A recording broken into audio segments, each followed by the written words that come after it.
Divine Thoughts, a journey to the innermost recesses of our soul. Isho മിശിഹായ്ക്ക് സ്തുതിയായിരിക്കട്ടെ. പള്ളിക്കുദാശ കാലത്തിലെ മൂന്നാം ഞായറാഴ്ചയും നമ്മുടെ ധ്യാന വിഷയം യഥാർത്ഥ പള്ളിയായ മിശിഹായെക്കുറിച്ച് തന്നെയാണ്. മനുഷ്യനായി അവതരിച്ച ദൈവപുത്രനായ മിശിഹായാണ് യഥാർത്ഥ പള്ളി. ഈ സത്യം വെളിപ്പെടുത്തുന്ന രംഗം ദേവാലയ ശുദ്ധീകരണത്തിൻ്റെതാണ്. ദേവാലയ ശുദ്ധീകരണം ആദ്യത്തെ 3 സുവിശേഷകന്മാർ, സമവീക്ഷണ സുവിശേഷകന്മാർ, ഈശോയുടെ പരസ്യജീവിതത്തിൻ്റെ അവസാനത്തിൽ ഈശോ ഓർസുലമിൽ തൻ്റെ സഹനമരണോത്ഥാനങ്ങൾക്കായി പ്രവേശിക്കുമ്പോൾ സംഭവിക്കുന്നതായിട്ടാണ് രേഖപ്പെടുത്തിയിരിക്കുന്നത്. എന്നാൽ യോഹന്നാന്റെ സുവിശേഷത്തിൽ ഈശോയുടെ പരസ്യജീവിതത്തിൻ്റെ ആരംഭത്തിൽ തന്നെ കാനായിലെ അത്ഭുതം അടയാളം കഴിഞ്ഞാൽ 2-ാം അധ്യായത്തിൽ വിവരിക്കുന്നതനുസരിച്ച് 2-ാം അധ്യായത്തിൻ്റെ 2-ാം ഭാഗത്ത് നമ്മൾ കാണുന്നത് ദേവാലയ ശുദ്ധീകരണമാണ്. ഇതേക്കുറിച്ച് സഭാപിതാവായ ആഗസ്തിനോസ് പറയുന്നത് ഈശോയുടെ ജീവിതത്തിൽ 2 തവണ ഈ ദേവാലയ ശുദ്ധീകരണം നടന്നിട്ടുണ്ടാകണം. യോഹന്നാൻ വിവരിക്കുന്നത് പരസ്യ ജീവിതത്തിൻ്റെ ആരംഭത്തിൽ നടന്ന ശുദ്ധീകരണമാകാം, രണ്ടാമത്തേത് അവസാനം നടന്നതാണ് സമവീക്ഷണ സുവിശേഷന്മാർ രേഖപ്പെടുത്തുന്നത്. അതുകൊണ്ട് രണ്ടും തമ്മിൽ ഒരു കൺഫ്യൂഷൻ ഉണ്ടാകേണ്ടതില്ല എന്ന് അഗസ്തിനോസ് പിതാവ് പറയുന്നത് നമ്മൾ വായിക്കുന്നുണ്ട്. ദേവാലയത്തിൽ ഈശോ പ്രവേശിക്കുമ്പോൾ യഹൂദരുടെ പെസഹാ തിരുനാളിൻ്റെ പശ്ചാത്തലമായിരുന്നു എന്ന് യോഹന്നാൻ എടുത്തു പറയുന്നുണ്ട്. ഈ പെസഹയെക്കുറിച്ചുള്ള പരാമർശം ഈശോയാണ് പെസഹാ കുഞ്ഞാട് എന്ന് 1-ാം അധ്യായം 29-ാം വാക്യത്തിൽ യോഹന്നാൻ മാംദാനയുടെ അധരങ്ങളിലൂടെ യോഹന്നാൻ അവതരിപ്പിച്ചതിന് ശേഷമാണ് യഥാർത്ഥ ആ പെസഹാ കുഞ്ഞാടിൻ്റെ ജീവിതമാണ്, പ്രവർത്തനങ്ങളാണ് യോഹന്നാൻ വിവരിക്കാൻ പോകുന്നത്. അപ്പോൾ അതെങ്ങനെയാണ് ദേവാലയവുമായിട്ട് പള്ളിയുമായിട്ട് ബന്ധപ്പെട്ടിരിക്കുന്നത് എന്ന് വ്യക്തമാക്കുന്നതിന് വേണ്ടിയിട്ടാകണം ആരംഭത്തിൽ തന്നെ ഈ സംഭവം വിവരിക്കുന്നത്.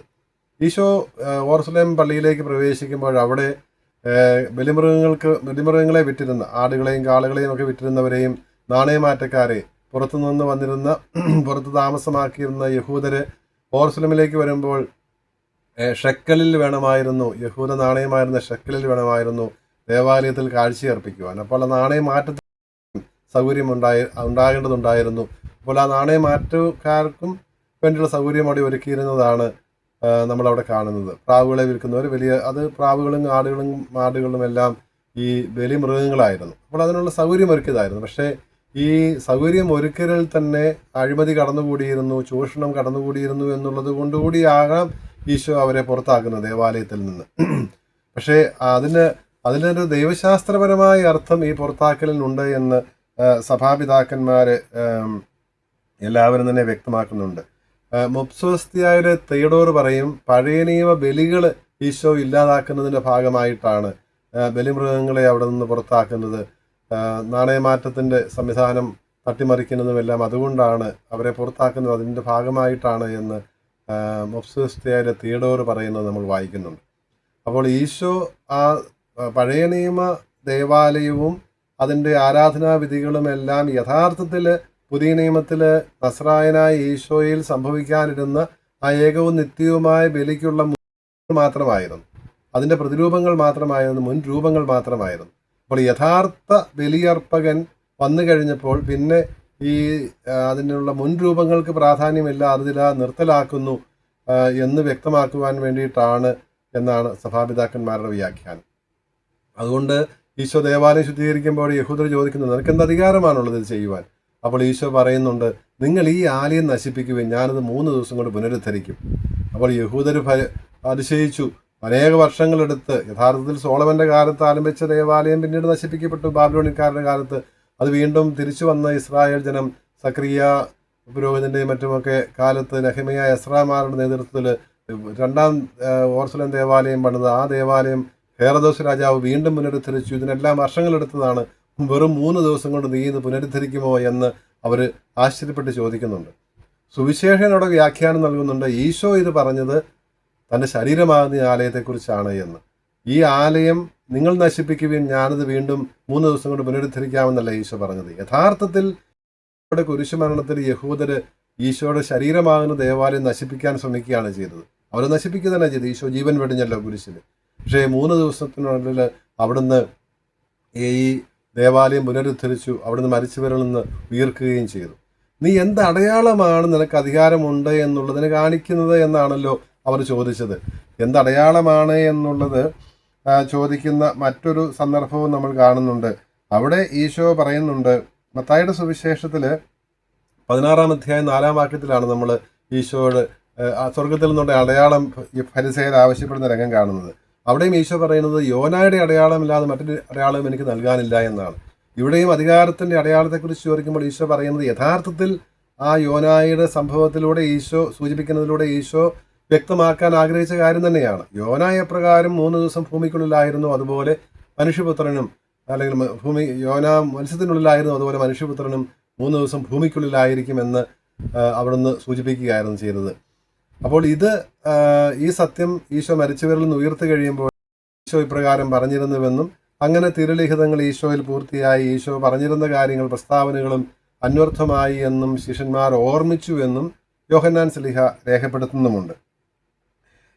ഇവിടെ ഈശോയുടെ ഈ പ്രവൃത്തിക്ക് കാരണമായിട്ട് സുവിശേഷം തന്നെ രേഖപ്പെടുത്തുന്നത് ദേവാലയ ശുദ്ധീകരണത്തിന് ഈ ദേവാലയത്തെക്കുറിച്ചുള്ള പള്ളിയെക്കുറിച്ചുള്ള ഈശോയുടെ തീക്ഷ്ണതയാണ്. ഈ തീക്ഷ്ണത യഥാർത്ഥത്തിൽ ഒറിജൻ ദൈവശാസ്ത്രജ്ഞൻ, ആദിമസഭയിലെ അതിപ്രസിദ്ധ ദൈവശാസ്ത്രജ്ഞനായ ഒറിജൻ പറയും, ഇത് നമ്മുടെ തന്നെ പള്ളിയെക്കുറിച്ച്, നമ്മുടെ ശരീരമാകുന്ന പള്ളിയെക്കുറിച്ചുള്ള ഈശോയുടെ ആകുലതയാണ്, തീക്ഷ്ണതയാണ് എന്ന്. നമ്മുടെ ശരീരമാണ് ആലയം എന്നുള്ളത് പൗലോസ് ശ്ലീഹ കൊരിന്തോസുകാർക്കുള്ള 1-ാം ലേഖനം 3-ാം അധ്യായം 16 മുതലുള്ള 13-ാം അധ്യായം 16 മുതൽ കൊരിന്തോസുകാർക്കുള്ള 1-ാം ലേഖനം 3-ാം അധ്യായം 16-ഉം 17-ഉം വാക്യങ്ങൾ പറയുന്നത് നമുക്കറിയാം. നമ്മുടെ ശരീരമാണ്, നിങ്ങൾ ദൈവത്തിൻ്റെ ആലയമാണെന്ന് നിങ്ങൾ അറിയുന്നില്ലേ, ദൈവാരൂപി നിങ്ങളിൽ വസിക്കുന്നു, ഈ ആലയം നശിപ്പിക്കുന്നവനെ ദൈവവും നശിപ്പിക്കുമെന്ന് ശ്ലീഹായിലൂടെ കർത്താവ് അരുളി ചെയ്യുന്നുണ്ടല്ലോ. അപ്പോൾ മിശിഹ വസിക്കുന്ന, ദൈവത്തിൻ്റെ അരൂപി വസിക്കുന്ന നമ്മുടെ ശരീരം, ആ ശരീരത്തെ കുറിച്ചുള്ള തീക്ഷ്ണതയാണ്. ഈ ശരീരങ്ങൾ, വിശ്വസിക്കുന്നവരുടെ ശരീരങ്ങൾ ഉൾച്ചേരുന്ന ആ അതിൻ്റെ വലിയ സമൂഹമായിരിക്കുന്ന എക്ലേസിയ സഭയെക്കുറിച്ചുമുള്ള തീക്ഷ്ണതയാണ് എന്നാണ് ഒറിജിൻ്റെ അഭിപ്രായം. അപ്പോൾ മനുഷ്യ ആത്മാവിൽ ഇതൊരു കളങ്കവും ഉണ്ടാകുവാൻ, ദൈവഹിതത്തിന് വിരുദ്ധമായി ഒന്നും ഉണ്ടാകുവാൻ ഈശോ ആഗ്രഹിക്കുന്നില്ല എന്നുള്ളതിൻ്റെ സൂചനയാണ്. ഈശോയുടെ വിചാരണയുടെ വേളയിൽ യഹൂദ നേതൃത്വം ഉന്നയിക്കുന്ന ആരോപണം ഈശോ ഈ ദേവാലയ ശുദ്ധീകരണ വേളയിൽ പറഞ്ഞതിൻ്റെ വേറൊരു ഭാഷ്യമാണ്. മത്തായിയുടെ സുവിശേഷം 26-ാം അധ്യായം 61-ാം വാക്യത്തിൽ നമ്മൾ കാണുന്നുണ്ട്, ഇവൻ ഓർസലേം ദേവാലയം നശിപ്പിക്കുമെന്ന് പറഞ്ഞിട്ടുണ്ട് എന്ന് പറയുന്നത്. യഥാർത്ഥത്തിൽ ഈശോ ദേവാലയം നശിപ്പിക്കുമെന്നല്ല പറഞ്ഞത്, നിങ്ങൾ ഈ ദേവാലയം നശിപ്പിക്കുമെന്ന് ഞാനിത് പുനരുദ്ധരിക്കുമെന്നാണ് പറഞ്ഞത്. പക്ഷെ ഇത് അവർ ദുർവ്യാഖ്യാനം ചെയ്ത് വളച്ചൊടിച്ച് ഈശോയ്ക്കെതിരെ ആരോപണമായിട്ട് കൊണ്ടുവരുന്നത് ന്യായവിധിയുടെ വിചാരണയുടെ വേളയിൽ നമ്മൾ കാണുന്നുണ്ട്. യഥാർത്ഥത്തിലുള്ള ദേവാലയം ഈശോയുടെ ശരീരമാണ് യഥാർത്ഥ ദേവാലയം. ഈശോയിൽ വിശ്വസിക്കുന്നവർ മാമോദിസ മുങ്ങുമ്പോൾ യഥാർത്ഥത്തിൽ മിശിഹായുടെ ഈ ശരീരത്തിൻ്റെ ഭാഗമായി തീരുകയാണ്. അതുകൊണ്ടാണല്ലോ വിശ്വസിക്കുന്നവരുടെ ഈ സമൂഹത്തെ മിശിഹായുടെ മൗദി ശരീരം എന്ന് വിശേഷിപ്പിക്കുന്നത്. എഫേസുകാർക്കുള്ള ലേഖനം 2-ാം അധ്യായം 21-ാം വാക്യത്തിൽ പൗലോസ് ശ്ലീഹ പറയുന്നുണ്ട്, സഭയാണ് ദേവാലയം, സഭയാണ് പള്ളി. ഈ പള്ളിയുടെ പുരോഹിതരാകുവാൻ വേണ്ടി തന്നെയാണ് നമ്മളും മിശിഹായുടെ പൗരോഹിത്യത്തിൽ നമുക്ക് പങ്ക് ലഭിക്കുന്നത് എന്ന് പത്രോസ് ശ്ലീഹ 1-ാം ലേഖനം 2-ാം അധ്യായം 5-ാം വാക്യത്തിൽ പറയുന്നുണ്ട്. എഫേസുകാർക്കുള്ള തന്നെ ലേഖനം 2-ാം അധ്യായം 10-ാം വാക്യത്തിൽ ഈ സ്ലീഹന്മാരാണ് ഈ സഭയുടെ അടിസ്ഥാനം, പള്ളിയുടെ അടിസ്ഥാനം, ഇതിൻ്റെ മൂലക്കല്ലോ അത് മിശിഹ തന്നെയാണ് എന്നും പൗലോസ് ശ്ലീഹ പലയിടങ്ങളിൽ പറയുന്നത് നമ്മൾ കാണുന്നുണ്ട്. അപ്പോൾ ഈ ദേവാലയത്തെക്കുറിച്ചുള്ള മുൻരൂപങ്ങളാണ്, അല്ലെങ്കിൽ അതിൻ്റെ മുൻരൂപമായിരുന്ന സമാഗമ കൂടാരത്തെയും ഓർസലേം ദേവാലയത്തെക്കുറിച്ചാണ് പഴയ നിയമത്തിലെ രണ്ട് വായനകളും നമ്മൾ കാണുന്നത്. സംഖ്യയുടെ പുസ്തകം 9-ാം അധ്യായത്തിൽ ആലയ പ്രതിഷ്ഠയിൽ പ്രകാരമാണ് മോശെ ആലയം അഭിഷേകം ചെയ്ത് വിശുദ്ധീകരിച്ച് പൗത്രീകരിച്ചതെന്ന് നമ്മൾ. അവിടെ ആ കൂടാരത്തിന് മുകളിൽ മേഘം, കർത്താവിൻ്റെ സാക്ഷ്യ കൂടാരത്തിന് മുകളിൽ മേഘമുണ്ടായിരുന്നു.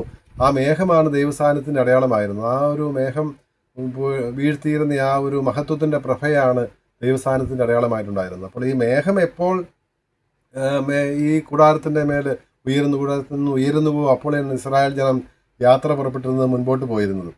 ഈ മേഘം എപ്പോൾ വിശ്രമിച്ചിരുന്നുവോ അപ്പോൾ ഇസ്രായേൽ ജനവും അവിടെ തങ്ങിയിരുന്നു എന്നാണ് നമ്മൾ കാണുന്നത്. അപ്പോൾ ദൈവസാന്നിധ്യമാണ് മുൻപോട്ട് നയിച്ചിരുന്നത്. ഈ സാക്ഷ്യ പേടകം യഥാർത്ഥത്തിൽ മിശിഹായുടെ തന്നെ മുൻരൂപമായിരുന്നു. അവിടെ ദൈവസാന്നിധ്യത്തിൻ്റെ അടയാളങ്ങളാണ് ഉണ്ടായിരുന്നത് എങ്കിൽ ഇവിടെ ഇതാ ദൈവം തന്നെ സന്നിഹിതനായിരിക്കുന്നു മനുഷ്യനായി അവതരിച്ച ഈശോയിൽ. അപ്പോൾ പുതിയ നിയമത്തിലെ ആദ്യത്തെ വായനയിൽ ഹെബ്രായ ലേഖനം 9-ാം അധ്യായത്തിൽ നിന്നും ഈ ആദ്യ കൂടാരത്തിലുണ്ടായിരുന്ന അല്ലെങ്കിൽ ഓർസലം ദേവാലയത്തിലുണ്ടായിരുന്ന ആ ആരാധനാ വിധികളെക്കുറിച്ചും സംവിധാനത്തെക്കുറിച്ചുമൊക്കെയാണ് അവിടെയും പ്രതിപാദിക്കുന്നത്. അവിടെ ദേവാലയത്തിൽ ആദ്യ കൂടാരത്തിനുള്ളിലുണ്ടായിരുന്ന ദീപപീഠം, മേശ, കാഴ്ച, പിന്നെ രണ്ടാമത്തെ ഹോളി ഓഫ് ഹോളീസിൽ അതിവിശുദ്ധ സ്ഥലത്തുണ്ടായിരുന്ന സ്വർണ്ണ ധൂപപീഠവും പൊന്നു പൊതിഞ്ഞ് ഉടമ്പടിയുടെ പേടകവും മന്ന സൂക്ഷിച്ചിരുന്ന സ്വർണ്ണ കലശവും അഹറോൻ്റെ വടിയുമെല്ലാം സൂചിപ്പിക്കുന്നുണ്ടല്ലോ ഹെബ്രായ ലേഖകൻ 9-ാം അധ്യായത്തിൽ. അവിടെ ആ കൃപാസനത്തിന്മേൽ നിഴൽ വീഴ്ത്തിയിരുന്ന കർത്താവിൻ്റെ ആ മഹത്വത്തിൻ്റെ കെരൂബുകളെക്കുറിച്ചും അവിടെ പ്രതിപാദിക്കുന്നുണ്ട്. അർപ്പകൻ്റെ അന്ധകരണത്തെ തികപറ്റതാക്കുവാൻ കഴിയാതിരുന്ന ബലിയർപ്പണങ്ങളായിരുന്നു പഴയ നിയമത്തിലേത്. എന്നാൽ ഇവിടെ മിശിഹ അർപ്പിക്കുന്ന ഏകവും നിത്യവുമായ ബലി തൻ്റെ ശരീരമാകുന്ന ആലയത്തിലൂടെ ദൈവസന്നിധിയിലേക്ക് പ്രവേശിച്ച് കരനിർമ്മിതമല്ലാത്ത സൃഷ്ടിക്കപ്പെടാത്ത, അതായത് ദൈവത്തിൽ നിന്ന് തന്നെയാണല്ലോ അവിടുത്തെ ശരീരം, ആ ഒരു സ്വന്തം കൂടാരത്തിലൂടെ തൻ്റെ ശരീരത്തിലൂടെ തൻ്റെ ശരീരമാകുന്ന വിരിയിലൂടെ അവിടുന്ന് ദൈവസന്നിധിയിലേക്ക് അതിവിശുദ്ധ സ്ഥലത്തിലേക്ക് പ്രവേശിച്ചു എന്നാണ് ഹെബ്രായ ലേഖകൻ പറയുന്നത്. സ്വന്തം രക്തം ചിന്തുന്നതിലൂടെ നമ്മുടെ നിത്യരക്ഷ അവിടുന്ന് ഉറപ്പാക്കുകയാണ് ചെയ്തത്. മിശിഹായുടെ കളങ്കരഹിതമായ രക്തം മനുഷ്യ മനസാക്ഷിയെ വിശുദ്ധീകരിക്കുകയും ദൈവശുശ്രൂഷ നമ്മെ എല്ലാവരെയും യോഗ്യരാക്കുകയും ചെയ്തിരിക്കുന്നു എന്നുമുള്ള ആ സത്യമാണ് ഹെബ്രായ ലേഖകൻ 9-ാം അധ്യായത്തിൽ നമ്മെ ഓർമ്മിപ്പിക്കുന്നത്. ഇതേക്കുറിച്ച് തന്നെയായിരുന്നു ഏഷ്യ നബിയ 54-ാം അധ്യായത്തിൽ പ്രവചിച്ചിരുന്നത്. അതാണ് മിശിഹായിൽ പൂർത്തിയായത് എന്ന് നമ്മെ ഓർമ്മിപ്പിക്കുവാൻ വേണ്ടിയാണ് പഴയ നിയമത്തിലെ 2-ാമത്തെ വായന ഏഷ്യായുടെ പുസ്തകം 54-ാം അധ്യായത്തിൽ നിന്നാണ്. അവിടെ കർത്താവ് പറയുന്നുണ്ട്, നിന്റെ സ്രഷ്ടാവ് തന്നെയാണ് നിന്റെ ഭർത്താവ്, സൈന്യങ്ങളുടെ കർത്താവ് എന്നാണ് അവിടുത്തെ നാമം, ഇസ്രായേലിൻ്റെ പരിശുദ്ധനാണ് നിന്നെ വീണ്ടെടുക്കുന്നത്, ഭൂമി മുഴുവൻ്റെയും നാഥനാണ്, ദൈവമാണ് അവിടുന്ന്. 10-ാം വാക്യത്തിൽ 54-ാം അധ്യായം 10-ാം വാക്യത്തിൽ പറയുന്നുണ്ട്, മലകൾ അകന്നു പോയേക്കാം, കുന്നുകൾ ഇളകി മാറിയേക്കാം, പക്ഷേ എൻ്റെ കരുണ നിന്നെ പിരിയുകയില്ല, എൻ്റെ സമാധാന ഉടമ്പടിക്ക് മാറ്റം വരികയുമില്ല എന്ന്. അപ്പോൾ ദൈവം പൂർവ്വപിതാക്കന്മാർക്ക് നൽകിയിരുന്ന ആ വാഗ്ദാനത്തെക്കുറിച്ചാണ് ഈ ഉടമ്പടി എന്ന് പറയുന്നത്, സമാധാന ഉടമ്പടി.